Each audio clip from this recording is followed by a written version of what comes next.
Coming up on this week's show, Wild Hearts proves to be a worthy contender to Monster Hunter's crown, Psychonauts 2 gets a gargantuan 32-part documentary series, and Assassin's Creed Valhalla wins the first ever Grammy for Best Video Game Soundtrack and Score.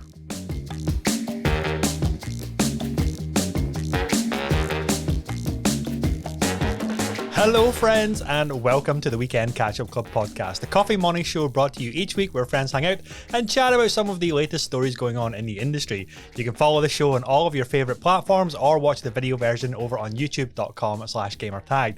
This is episode 95, and joining me is none other than the voice from beyond. You've heard her in titles like Rollerdrome and Goat Simulator. She has finally returned home to the Shire. It's the ethereal, the spooky, the immensely talented Sarah Lynham. Hello. We'll see how Kiwi my accent is, considering I was there for like nearly 4 weeks. Wow, was it really 4 weeks? That's kind of wild. Yeah. It was ages. So we left on the 18th of January, and I literally got back yesterday, Wednesday the 15th of February. So if I get a little bit delirious, it's the jet lag. Gosh. How many episodes did we record with you remotely? Was it just the one or was it two? Because I didn't feel like it was four weeks that you were on location. Definitely at least one. Yeah. Was it two?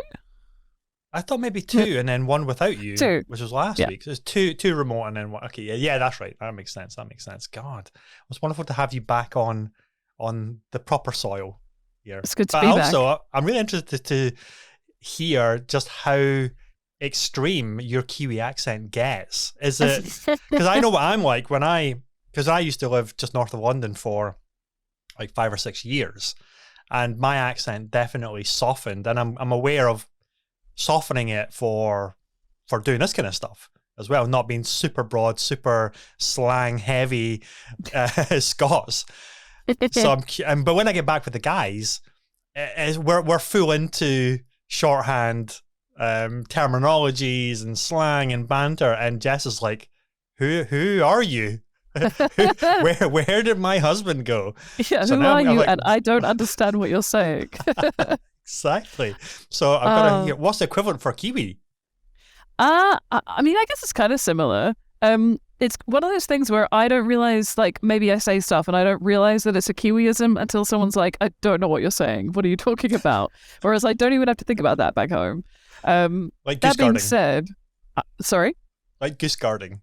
Yeah, like goose guarding. Exactly like goose guarding. But like, it's one of those things that you grow up in an environment and you don't realize that. And there is like an added layer of like, our family have a kind of weird vernacular that we use as well, and I'm like, okay, I need to be aware that is just family specific. No one else will know what that means if I say that. But yeah, I also think like, because I'm there with Connor, and Connor like was there the whole time, his accent probably changed more than mine, so he starts to sound more Kiwi when he's around Kiwis as well, which is really funny. And there's like certain words that one of the words that we always go, no, you're saying it wrong is vitamin. So I say vitamin and he would say vitamin, and like, no matter how long I've been here for, I just can't make myself say vitamin unless I'm like I'm going to sound British today, vitamin. But like, otherwise it's always going to be vitamin. It's one of those words that I just can't tell my brain not to do it that way around. It's not as bad as Americans who actually change the wording of aluminium to aluminum. What is that all about? It doesn't make sense. It does not just make sense. Like, lol, let's just not read this word how it's written. Exactly. Just gloss over it. Yeah. Sarah, we've got a banger show today. Hopefully we've got a banger show anyway. Sans Jamie, so sending our love to Jamie. Hopefully he will be back with us on next week's show. But brother, take all the time you need to get yourself sorted and get right. And we're thinking of you and sending you all of the love and thoughts. But topics today are Wanted Dead has launched. Remember that John Wick style crazy cop shooter action game? That is out. It got a launch trailer. Wild Hearts has a 10-hour trial on EA Access. I've been playing it, so I'll give my early thoughts a little bit about that. It actually launches on Friday, so by the time this episode comes out, it will be out. It'll be there, ready for you to purchase or not. Psychonauts 2 has an incredible 32-part development documentary series that is free to watch over on YouTube. We'll talk a little bit about that. And of course, the game as well with Double Fine Studios. But the main topic, which is why I held this off from last week's show to keep it for this week's show, because this is Sarah's bag right here. The Grammy Awards, for the first time ever, had a video game score soundtrack category. And it's the first time ever, and I'm hoping this will be the start of nominations every single year at the Grammy Awards. And the first winner went to Assassin's Creed Valhalla: Dawn of Ragnarok. We're going to talk about that, and I also segue from that into our favorite video game music scores. Recency bias, I'm sure we'll probably come into it, but of course there's classics, and this is definitely Sarah's bag. I was actually going to contemplate the idea of just having you, this entire show, just having you just sing all of the songs of your favorite soundtracks, and that was the episode. Like the Buffy the Vampire Slayer Once More with Feeling episode, the entire thing is a musical. Yeah, that would be incredible, and we should absolutely do that at some point. I don't know if it's the best thing to be doing less than 24 hours after flying for more than 24 hours. So, but you could do like a mashup, so everything interweaves. This, the songs become other songs, and the lyrics cross over into all that. That would be incredible. I would love to do that. We should absolutely do that. That sounds like a really complicated production. Maybe not. But totally worth it. It would be great. So, first topic of the show. Let's talk a little bit about Wanted Dead. It might be a short segment. We talked about this a few episodes ago when it got like a reveal trailer, and it looked insane, but also kind of super generic, if you remember. Like the gameplay itself looked close quarter combat and incredibly slick with like the swords and the gunfire and taking enemies down, but then the whole, like everything around it just looked really, really kind of quite poor, if I'm being honest here. It just looked like very generic kind of third-person shooter with gangsters. I think it's like Japanese mafia. Just super generic. And I was hoping that it was maybe just that trailer, it was just that slice. But unfortunately, the Metacritic score is hovering around the 60s. And I guess that's to be expected. It's unfortunate, but when you look at the trailer, you look at any kind of gameplay footage, it's like, yeah, this is very much a like double A, that kind of, those games from the like Xbox 360 era which were kind of like the bread and butter. They weren't like the big tentpole games, the big AAA games. They were more like a fun action game that is completely forgettable, but you'll have a blast with it for a few hours, and then you'll probably just skate over onto something else, back to Call of Duty or something like that, or back to your Final Fantasies and things like that. So unfortunate for the team, of course, because this is the developers from Ninja Gaiden, Team Ninja, and I had high hopes, but at the same time, I think it's definitely a wait for a sale, unfortunately, because that core, like those takedown moves, those close quarter combat moves, like proper John Wick style, just looked so badass, but then super generic everywhere else, I think. So I don't know. What's your thoughts on that? Yeah, I mean, I'm inclined to agree. Like, I watched the trailer again, and I was just like, yeah, it is one of those games where I think that I'd probably have a great time playing it, but it's one of those games where I'm not necessarily going to play hours on end or like tell everyone, oh my god, have you played this game yet? Like, I just don't think it's going to get to that point. And it's kind of, it's sad, isn't it, when you watch a trailer and you feel like that. You're like, well, I'll probably play it.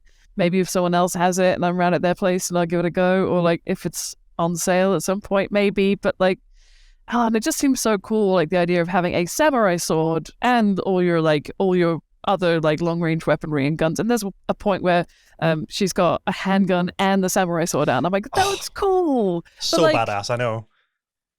Do other stuff better or something. I don't know. It's just, yeah, it's a real shame because, I just wish that every game was amazing and that I would just never want to do anything else. But actually, maybe I should say, I'll rephrase this. I'm grateful for the fact that this isn't going to take up all my time. I think it is one of those things where, okay, wait for it to come out on a sale, so it's probably super cheap, and you'll blast through it in maybe an evening or a weekend, and you're thinking, man, that was just pure junk food. It was amazing, and now I can go on a detox, get back to something else, flush all that ice cream and bagels out of my system, you know? These are a sometimes food, right? A sometimes game. You maybe play a little bit of it sometimes. But, I think sometimes it's good to have this sort of thing. I personally love getting fully immersed into a game and spending all of my waking hours when I'm not also having to work playing the game.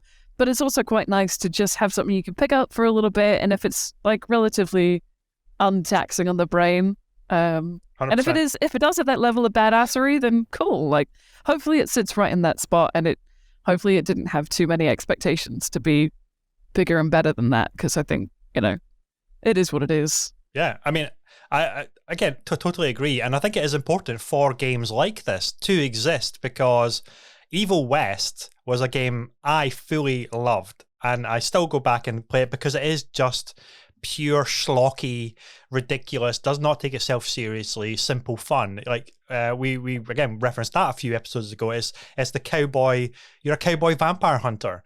It's like Red Dead Redemption, the Undead Nightmare, but set to like Doom style of gameplay, where it's arena-based combat, and you're just like this overpowered cowboy, just like covered in geysers of blood, insta-giving all of these vampire creatures and werewolves and everything like that. And I think for that, it's very much that kind of double A kind of tier of game, but it was doing something that felt so kind of not original or fresh or anything like that, but just different and interesting enough to say it's not generic. It doesn't feel generic. It feels awesome, and it just looks visually just really, really interesting. And I think that's where Wanted Dead falls down a little bit. Yeah. Just obviously we haven't played it. We're just talking about our impressions from the trailers and the gameplay footage that we've seen. But obviously the Metacritic scores and everything like that are, I guess, that's where they're landing as well. So yeah, bit unfortunate, but maybe it is people's bag and they just want that.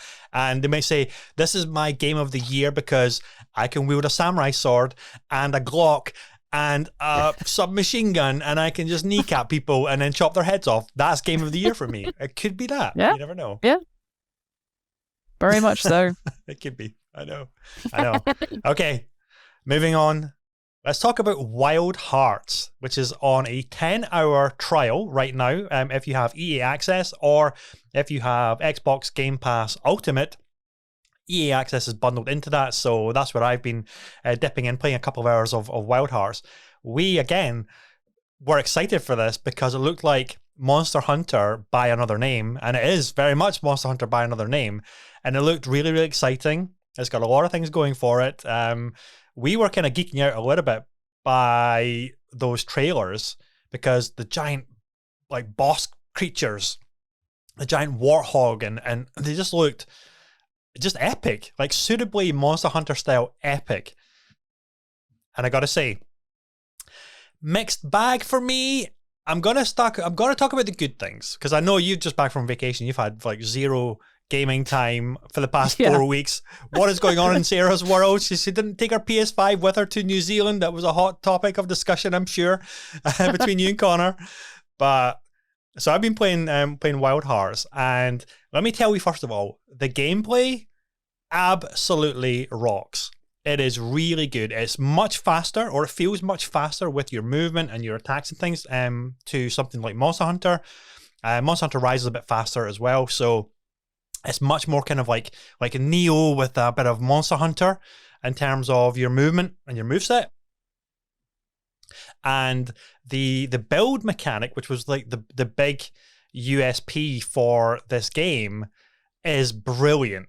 It is so much fun, and I can honestly say their implementation of it is so intuitive and so easy to use that you're literally, it's not like you're building the entire Empire of Rome in Fortnite, where it's like multiple key presses and you're rotating things like that. It is literally you press and hold the bumper button, and you can remap this as well.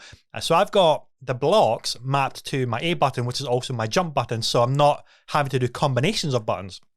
Yeah. So press and hold the bumper, you press A and you'll drop a block, and then you can tap it a couple of times and you'll stack them up to 3, and your character will automatically run up them. So you don't have to press another button to jump or to grab onto it. You'll just automatically scale it.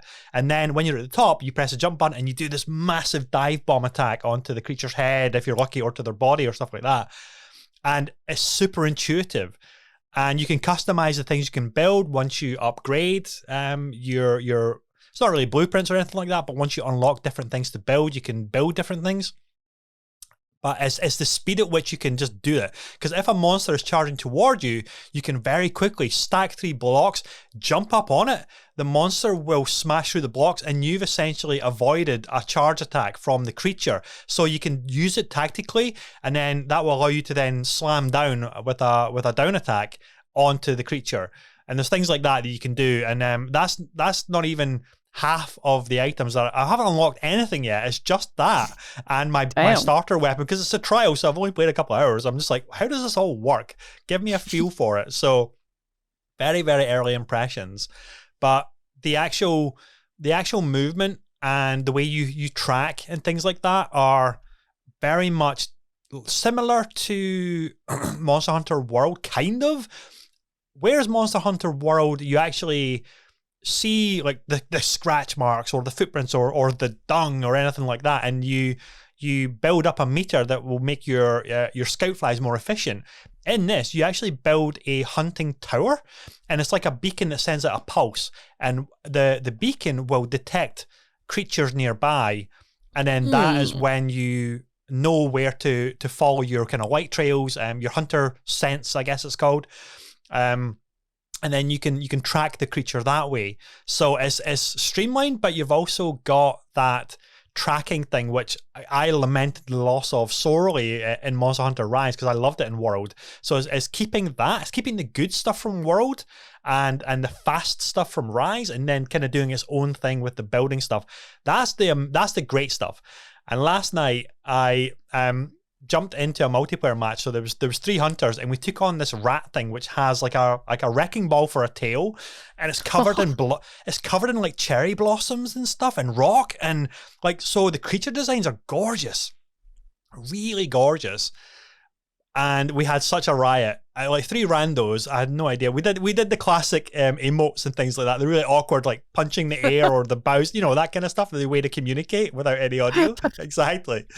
Yeah. And we ended up taking down this creature altogether. And that is where, just like in Monster Hunter, everything clicked. Because they are dropping stuff as well. And then you can use whatever they've dropped for building blocks and dash pads and springboards and things like that. They were much higher level than me, so I'm like, oh my god, I need to be able to build what they're building. That looks amazing. But I obviously have just one block and a very boring crate, and that's all I've got at the moment. But we took the creature down, and it was just like that elation, that satisfaction of defeating like a Dark Souls boss or a big creature together. And it was awesome. It was really awesome. And that was the moment I was like, fuck yeah, this is really good. They've done such a good job of doing their own version of Monster Hunter, and that's the great stuff. Now, sadly, the negative stuff, and I hope they can fix all of this for launch. It mostly comes down to graphical fidelity. At times the game can look good, but I'm playing on Xbox Series X, and the graphics are just so blurry and soft and just not very good. It looks, honestly, you think it's like a halfway point between the unbelievable world density and detail of World to how stripped back it was for Rise. And it's kind of in the middle there somewhere, almost a little bit closer toward Rise, I would say, which is deeply disappointing because I was expecting something that was just packed with detail. And I actually booted up Monster Hunter World very quickly this morning because I wanted to have a very quick refresh. And see, when you jump into like the Coral Highlands in World, it is so dense and teeming with wildlife. It is staggering. Whereas at the moment, it might just be the area I'm in just now. In Wild Hearts, it just feels very barren and very, like, not very organically densely populated, like a wild world, like a wild hunting ground. And I'm a little bit disappointed with that. And the resolution isn't great. It's like the textures are quite blurry. It ran really well, but it's lacking that epic flourish of a big AAA Monster Hunter style of game that they're wanting to obviously tap into that fan base. And I was playing it and thinking, you know what? I actually want to play Monster Hunter World again. That's what I was thinking. As brilliant as a lot of the new systems and mechanics are in Wild Hearts, I was like, why is it not blowing my socks off? Because this is 2023 and this should be absolutely spectacular. Visually, gameplay-wise. And at the moment, they've got one half of the puzzle nailed, which is great. And I'm just hoping that when the game comes out, they can at least bump the resolution so everything is just sharper. That would be something. I don't imagine they'll be able to add extra detail and populate the world with more kind of just wild creatures running around. There is some of that, but it's very barren. There's very few, like just smaller creatures just milling around and things like that. There's a few of them, but compared to World just felt just almost like over the top with this, with how much random creatures were just like flying around or milling around or grazing. And one of the awesome things about World was, remember, if you kill like a random, they're not really dinosaurs, but you know the things I'm talking about, the ones that herd around and graze. When you kill them, you would see like vultures or birds swooping down to start pecking at the carcass. Like that sense of place and that sense of world was amazing, and it doesn't have anything to that degree, which take it with a pinch of salt, I guess. Maybe it doesn't need that, but I was hoping to be like really dazzled with this, and not quite there, but it is a hell of a lot of fun. Definitely worth checking out, especially with the trial. And it's I think it's off to a really good start for a new franchise, which is a much needed competitor / alternative to Monster Hunter. Definitely worth checking out though. Yeah, I absolutely want to play this. And I've we've been watching it since we first heard that it was coming. It's a real shame to hear that about the way that the world feels at the moment. But I mean, hopefully that's just because this is like trial gameplay. Like, although I guess it's so close to launch, it probably isn't. But maybe they'll take some of that feedback on board. Like maybe if other people are feeling that way and they've been vocal about it, hopefully it'll get back to the devs and maybe they'll be able to populate it a little more or just give it a more fuller feel. But yeah, it's definitely something that I want to play ASAP. I think you'll really enjoy it. Yeah, I think I'm going to love it. But I have heard that, because we were thinking about whether or not to get it on PC or console, I have heard that there were some optimization issues for PC, that even my relatively new rig might struggle to play it, which I don't like the sound of that. I'd much rather know that I'm running it nice and smoothly. Yeah. So we're probably leaning towards console at the moment, but luckily it's full cross-play as far as I'm aware. So that is the plan for the next couple of days, to suss it out and form some opinions of my own. And I'm sure that we can chat about it in the coming sessions, or even I might just like send you some sassy messages on Facebook to be like, this is how I feel, by the way. I expect nothing less. But that is one of the really big points about this game, is that it's full crossplay, whereas Monster Hunter is not. None of them are. So the fact that this is, then that is going to hopefully appeal to a lot of players across all of the platforms that can just hunt together. And that makes me want to get it just for that, because I know that whatever platform you're going to get it on, it doesn't matter. I can still get it on my Xbox, and we can just hook up in the game and just hunt some ginormous warthog creature or wherever the different creatures are in the game, and just have an absolute riot. And of course, the fashion shows part of these games as well is prominent and wild. It's important. Well. It's a huge deal for me. I mean, I always talk about customization of character, and then like as you play through the game, getting to like get more like really sexy looking gear. I'm like, I look like a total badass. Look at this armor. Yeah, I'm all about that. That's like, I mean, I don't care how shallow that is. I like looking cool while I'm playing video games. That's not shallow. Because I'm sat here in my dungarees looking average. See, had that hoodie been yellow, you could have rocked the proper minion aesthetic. Oh, look. I do have see? a yellow hoodie somewhere. It's a Pikachu hoodie that literally has ears on it and everything. So, oh my God. You see, I'll you're dig telling me that this out. now. Next week's show, you're going to have to wear that then. I'm going to have to wear it. Yeah. It's Chekhov's gun, but it's Chekhov's Pikachu hoodie. Exactly. But you have nothing to apologize for the fashion shows in your games, because let me tell you about the degree of which of fashion shows I'm going through right now with my Hogwarts Legacy character. Is it? Honestly, I'm having such a blast with the game. It is fantastic. Really, really recommend it.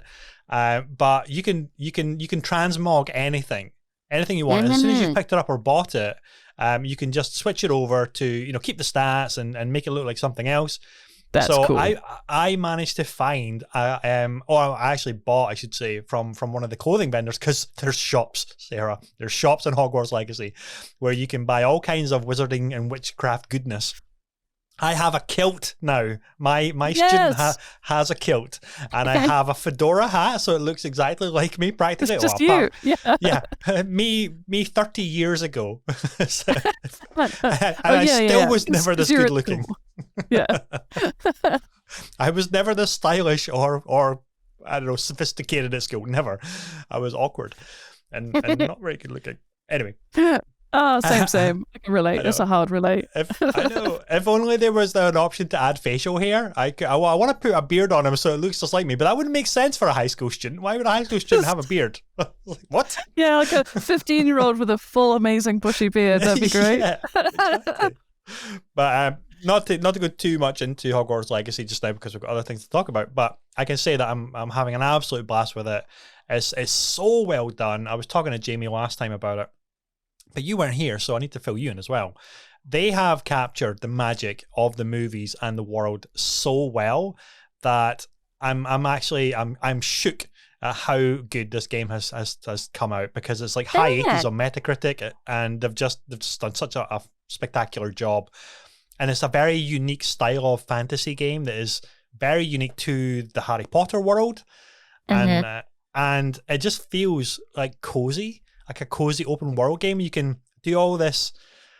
It's the way in which spells and things are cast within this world, this universe, that is just super kind of fun and unique. And the way that they take the spell words that are based on our language but twisted a little bit, like Leviosa is to levitate, things like that, like all of that kind of stuff. And the paintings move in Hogwarts, and you've got the Room of Requirement and the Potions Lab and Defense Against the Dark Arts classrooms, and it's just like, if you're a fan, it's an insta buy. It's so good. But I can't wait to get back to that with a bit of Wild Hearts as well, because Wild Hearts is a lot of fun, and Fashion Souls is very real in Wild Hearts as well, and I can't wait to get crafting and seeing what you can really do. I'm going to burn through this 10-hour trial just crafting different like fur hoods and capes and all kinds of boots and shoes and gauntlets and stuff. I wonder if you get to keep any of the stuff that you build and create in the trial. Like, you know how sometimes they'll drop a little beta of a game, but you may not necessarily get to maintain any of the stuff that you've worked on or any of the leveling. Probably, I feel like probably you won't, because otherwise you'd be so far ahead of everybody else. I think they said that the trial progress carries over. Sweet. Which is even better. So get on it. I know what I'm doing. Yeah, I know what I'm doing. Bye. No, it becomes a solo show. Shit. Quick, be funny. What do I say? Anyway, next topic. I haven't watched this yet, but it's on my watch later playlist for Psychonauts 2. This came out of nowhere. It really came out of nowhere. It is a staggering 32-part series for Psychonauts 2, charting the entire development, and each episode is like 30 to 40 minutes long. So this is epic, an epic endeavor. And I'm gonna grill you because you haven't played Psychonauts 2 and I have played Psychonauts 2, and it is spectacular. It is. I think is it still on Game Pass? You have PC Game Pass now, Sarah. So now you're in Jamie's territory of your backlog with no excuses. Pile of shame, right? I know. But it's wonderful, absolutely wonderful game. So original, so creative, so visually fantastic. I mean, we talk about art direction and art style and graphics especially with the release of Hi-Fi Rush, which came out a couple of weeks ago, which is amazing rhythm game. And that art style is so bright and so colorful, but very much a cartoon anime style. This, I remember mentioning that it was much more kind of like that kind of stop motion, like physical. It has like a real kind of physical, like claymation sort of thing to it, or like they're carved from wood or something, like they're actual models. Very just, I can't gush about Psychonauts 2 enough. I think everybody should play it and check it out and make sure that it is a unbelievable success for Double Fine Studios and Tim Schafer and his team, because it's amazing. Go check out this documentary as well. But Sarah, Jack Black is in Psychonauts 2. That's all you need to know. Okay, right. Again, playing it. So I've got 10 hours of that, of Wild Hearts to do, and then I've got however many hours it's going to take me to do Psychonauts 2. It looks so cool. I can't believe this hasn't been on my radar. Like, it seems so ridiculous considering Tim Schafer, when he was working at LucasArts, like all of that stuff I followed, and that I grew up with that, like, you know, point and click style. It seems ridiculous that I haven't played it yet. So I'm going to be sussing that out ASAP. And I also love the fact that they've done this documentary series. How cool is that? Like, I think it's really interesting as a gamer and as someone who's been involved in the creation of a game. Like, so friends of mine doing not for broadcast, and being involved in behind the scenes stuff with that. It's so much more than just the game that you play.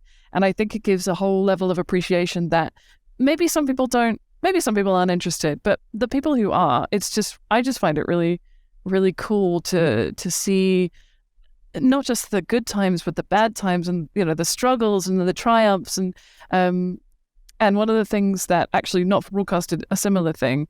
They did a small documentary for filming during COVID, which is quite interesting as well. I don't know where you can find it, but if you search for Not Games, I need links, Sarah. I need links. I'll find them. I'll send them to you. Show description links. I can sort that out. Yeah. But yeah, I just find it interesting to see, you know, you get the final product and it's great, and we have a lot to say when we watch trailers or play the game, but it's so much more interesting to see the entire process and how it starts. Maybe not even, I don't know if we'll get everything right from conception, but like just seeing the way that it develops and how long it takes to make the things that we play. So I'm super excited to watch this. And also 32 episodes of like half an hour, 40 minutes. That's some decent content, isn't it? That's a lot.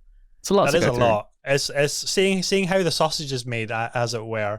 Like, if people really knew how video games were made, they would never get made, because people would be mortified at what developers and everybody has to go through to actually make shit work and actually get it on shelves. But no, I'm really looking forward to diving into this as well. It's going to be, I don't know when I'll get, maybe in the middle of the night when Marcus isn't sleeping and I have to hold him in a chair. I'll just bring up my phone and pop this on, and I'll try and rock him to sleep, something like that. And it's like, okay, it's fine, kid. You can take as long as you want, because I've got Tim Schafer, and he's talking about Psychonauts 2. Yeah, I've got at least half an hour, 45 minutes, times 32. Exactly. I only have to be up for work in a couple of hours. Take your time. It's fine. Oh, kids are great. But yes, I can't recommend the game enough, because it's so creative, and I want to talk about it, but I don't want to talk about it because it might ruin things for you, and I want you to discover the different levels and the different themes and tone of everything on your own. But I will be expecting machine gun fire, WhatsApp messages or messenger messages as you get to the different parts of the game. You're like, oh my god, all that kind of stuff. This is happening now. Yeah, live reacts with Sarah. That should be a new segment, that kind of thing. Okay, so folks, go check it out. It's over on YouTube. I think it's on youtube.com/doublefine. I think is their YouTube channel. Anyway, you'll find it. It's doing the rounds, as it were, on all of the trending lists and things like that.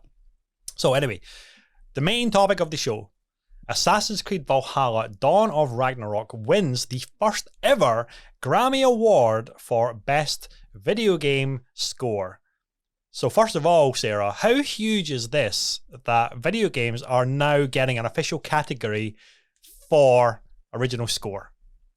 This is absolutely incredible. I just think that it's so long overdue as well. When you think back over the last 10 years of gaming, I mean, you could go further back than that, but say the last 10 years of gaming, there is some incredibly beautiful music scoring that's going on.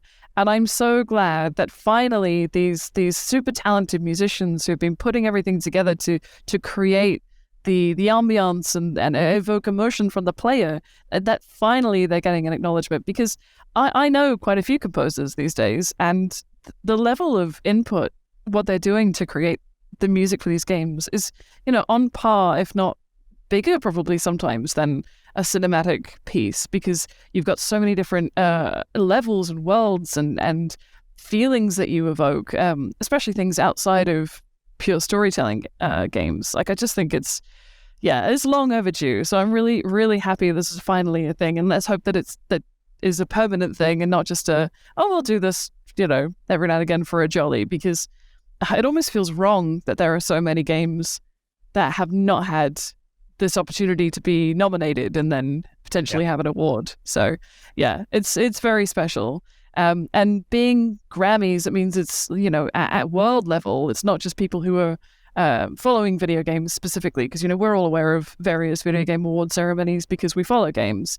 But the Grammys, that's everyone level. Everybody knows about the Grammys. And so I think it's really cool to kind of be signal boosting this amazing work that people are doing. And I'm very excited. I'm going to be following this now and just see where it goes, see what gets nominated next year.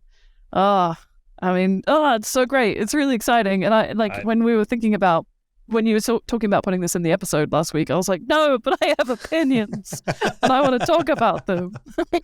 That's why I pushed it, to get your opinions on it.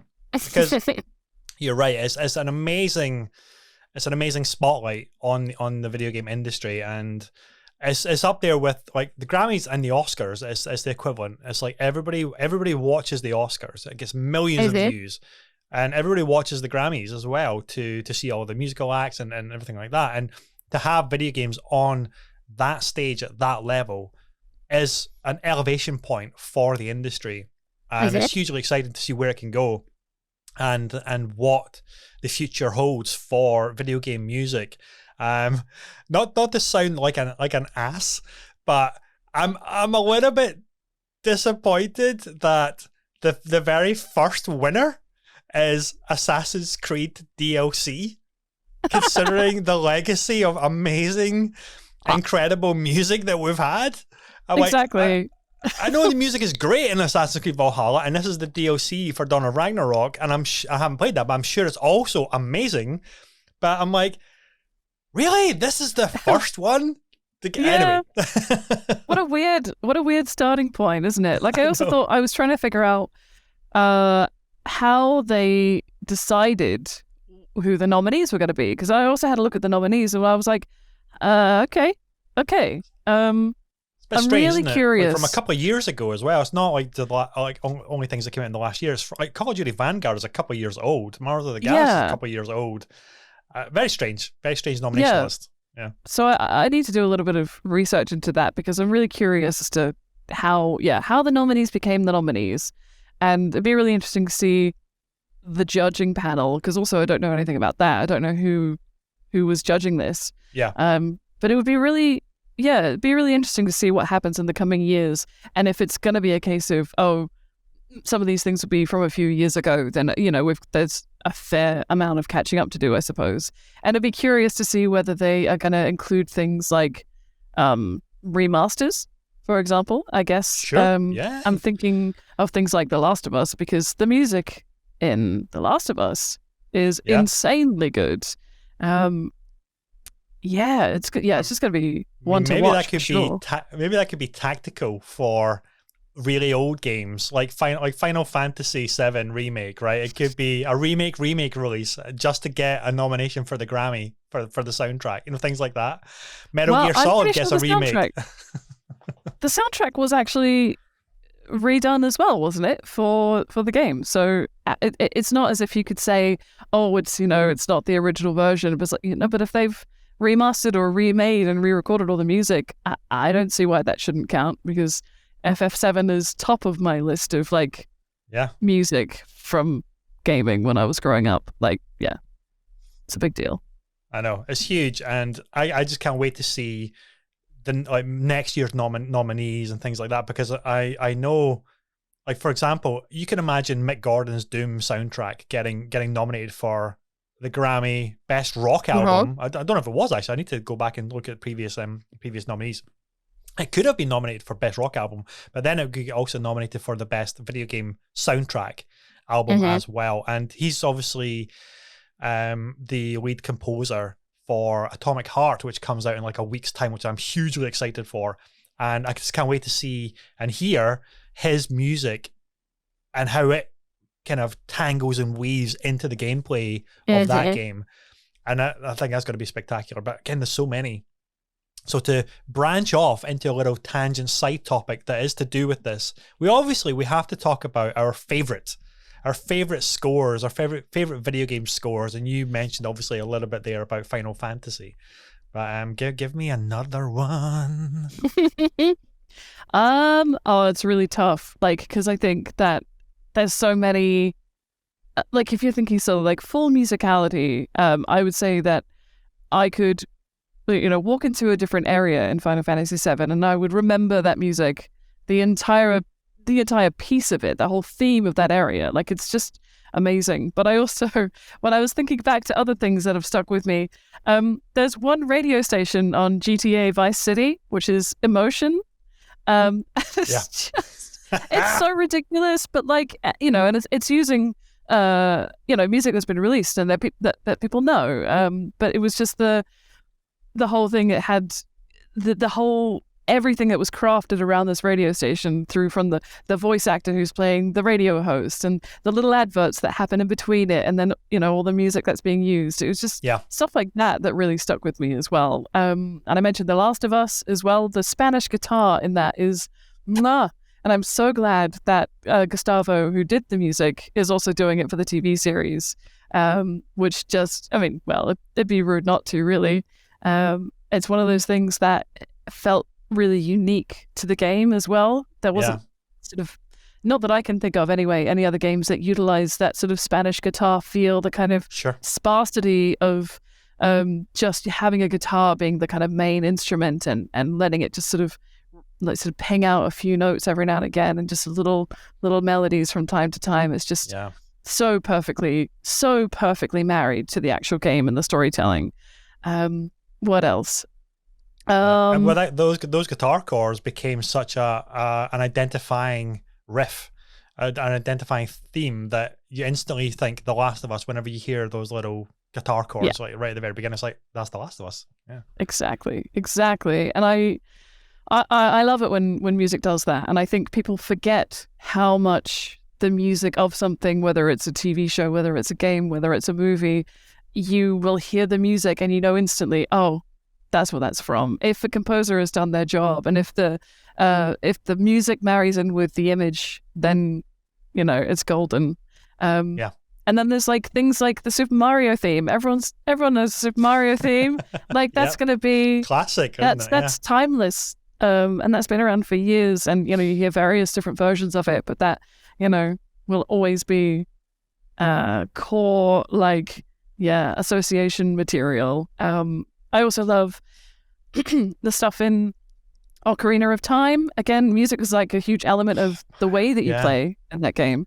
So I love that as well. I actually I bought a little ocarina because I was like, I want to learn how to play these. I want to be Link. When I was on vacation in China a few years ago, because my wife and her family are from China, so we went there and we did a little bit of touring around, and it was the first time I had ever seen an ocarina shop. That's all it sold. All it sold were ocarinas. And I was like, holy fucking shit. Holy shit, I need to buy. Where's the one that Link used from Ocarina of Time? And they had so many beautiful handcrafted ocarinas, little things. I didn't buy one, but I was just captivated by this actual. There's a shop that sells ocarinas. Are you kidding me? It was amazing. What an amazing moment. Video game moment for me. Cool. Jess is like, are you broken? Are you getting a firmware reset or something? Why is your eye twitching? Why are you drooling? Snap out of it, Ross. Yeah. That's really cool. I love that. And it's literally a tool for playing the game, as well as being these amazing little tiny little snippets of tunes that then become like the theme of the area or something like that. And I just thought it's so good. Yeah. Kakariko Village theme and everything. I know. Oh God. Oh, it's iconic. So good. Iconic for sure. Yeah. I'm going to answer for Jamie as well, because I'm pretty sure that he would want us to shout out about the Halo soundtrack. Of course, the original Marty O'Donnell soundtrack from Combat Evolved, the chanting monks from the menu screen, the epic Steve Vai guitar riff from the Silent Cartographer. Is that the level? The Beach Drop one, the Silent Cartographer? I've forgotten the names of the levels now. That's awful. As a huge Halo fan, I hang my head in shame. I think it's the Silent Cartographer. Where that guitar riff kicks in. Marty O'Donnell is one of my favorite video game composers for sure. I have so many though, but like the work he did on Halo ODST, it was like smooth, smoky jazz. Then Halo Reach was bombastic and epic as well. It's like all the Halo games from Marty O'Donnell era is incredible. But then Neil Davidge, producer from Massive Attack, did Halo 4 soundtrack, and that was absolutely incredible as well. Very overlooked and underrated, but it's spectacular as well. But one I've been listening to quite a lot recently when I knew we were going to be talking about this is the composer Gareth Coker, who did Ori and the Blind Forest soundtrack, and I adore that soundtrack. It is so beautiful, and there's so much, man, it's so powerful. It makes me sad, it makes me happy, and you can feel like the heartbreak in a lot of the songs as well, and then it's just like enjoyment as well from the themes. And that's the power of music and sound design in games as well, married to the music. Like music, it's a cliche, but we all say it and everybody does say it. Like music is a character in movies, in film, in video games, and it really, really is. And even when you're listening to it in isolation, you can be transported back, or you can be experiencing it just as an audio experience. You have maybe no connection to the game, but you're listening to it as a piece of music and appreciate it on that level. But then for us, we're obviously associating it with maybe a point in time of where we were in our lives when we heard this piece of music, and it's unbelievably powerful, and part of the power of gaming and why we love it so much. Yeah, exactly. And I think I'm just really grateful that we have these people who put in so much work and create, like they build upon a world that has already been, however many countless hours the devs have put into to make something look really beautiful or to make sure the story makes sense. And it's kind of like this final incredible piece of the puzzle that just, I think there are some games that probably wouldn't be the same if the music wasn't what it was. And I think, maybe we neglect it a little in terms of when we play something or listen to something. Like we forget that is actually a core element in the makeup of a game, and it's so good. Hooray for the Grammys. I'm so glad they actually finally put something in there. I know there are so many I would love to spout off, but obviously we won't bore our listeners by going through all of our lists. Maybe for a future one we can actually maybe go through. We can have a very heated discussion as to what are the best soundtracks of all time, and that would just be the show. Maybe go for that and give you a reason. You got to back it up. You can't just throw something out there and say, "Well, this is my favorite, therefore it is." You got to give reasoning for it as well. Yeah, or in your case, you got to do a rendition. You got to sing it. Oh, of course. I mean, that seems fair. But if I'm doing that, then everybody else has to do that, right? And then will we get judged in our renditions? We would lose the battle then if that was the case. If a competition between myself and Jamie against you, I don't think we would come out of that very well. Oh, but that would be quite fun, though. I'd really love to hear like Jamie's thoughts on it as well. Obviously, he'll say Halo, but I'm sure he's had other gaming franchises or even individual games where he's like, Exactly. "Oh, the music in this is just amazing," and Yeah. I love the idea of someone pointing that out to me and hopefully be one that I've not played, so I can go out there and play it and experience it and hear that music for the first time. Absolutely. I mean, if we're comparing it to film or things like that, like any John Williams score is so identifiable, whether it's a Superman theme, whether it's the Star Wars theme or Indiana Jones, or my personal favorite, the Jurassic Park theme. Yes. It's so, it elevates. It can elevate anything. It can elevate a mediocre project into something special because you instantly get goosebumps whenever you first time hear it or then when you recall it. And it's the same with video games. When I think of replaying Mass Effect trilogy, for example, that soundtrack from Jack Wall, and I think they had other composers as well. Like there are very clear themes and songs within that album that I look for when I'm playing it, because like one of the Suicide Mission and the End Run is such a driving force of a track that it just can't help but get you whipped up and ready for the coming to the finale or the climax of the game. And even the Elusive Man's kind of, it's almost like tinkling music. It's like just little riffs and things. It's like, it's so good. I love video games and love music. It's so good. Yeah, it is so good. And so when I attended like the first rehearsal for London Video Game Orchestra recently, and they had like a Mass Effect symphony that had been created, which was various pieces and themes. And I was just sat there going,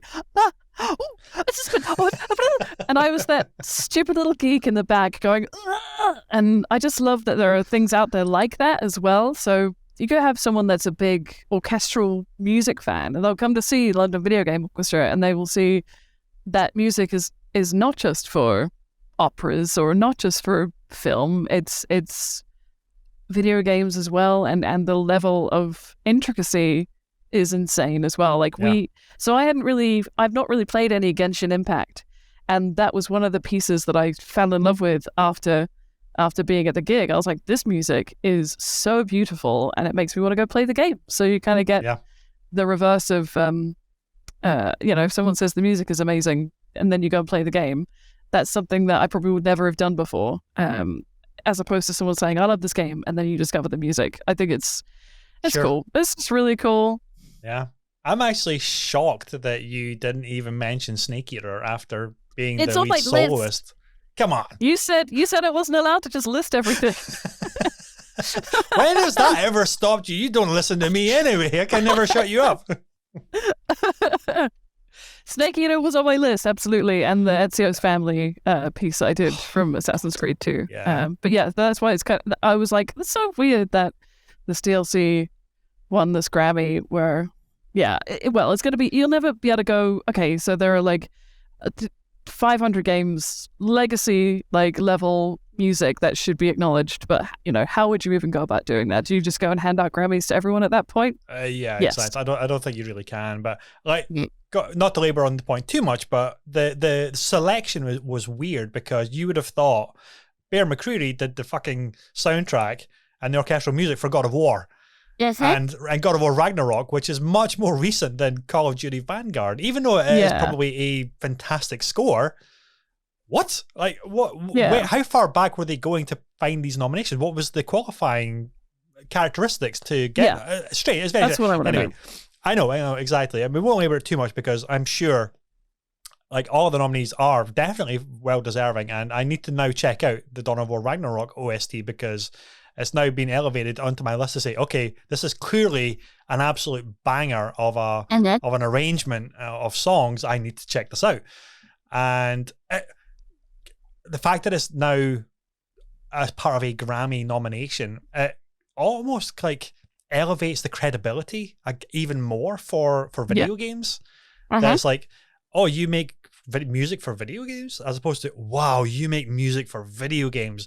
We were already on that last part, but on the latter part there, but a lot of people might be like in the former to say video games are still just for kids. as opposed to the fastest growing industry that we've ever seen, probably for a very long time, and it's still growing, and it's still the most consumed type of content, right? I mean, it's wild, and it's just getting better and better, and the craft from every aspect, every touch point of game development is, which you can see in that Psychonauts documentary that we referred to earlier.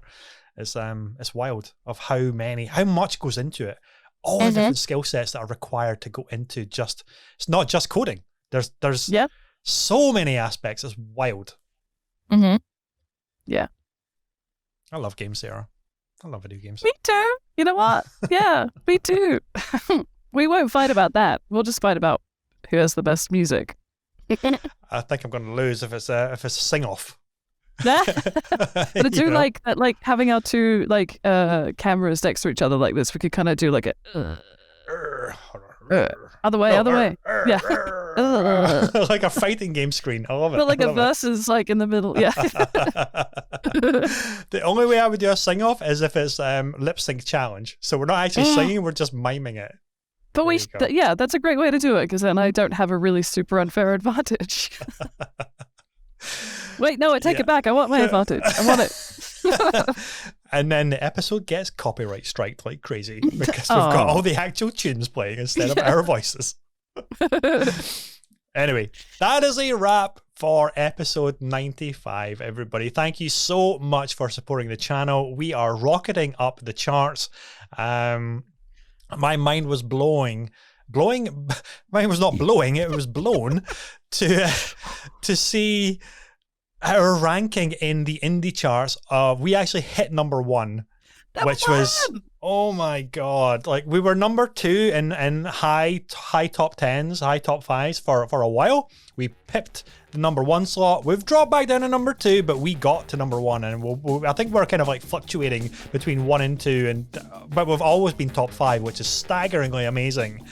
And that is all because of our listeners and our supporters. Thank you so much. That is a wrap for this episode. We'll be back hopefully as a 3 amigos for next week. If not, it'll be probably myself and Sarah just talking shit again, as we always do, about our love for video games. I can't wait. Take care, everybody. Happy gaming. Bye-bye. Bye-bye.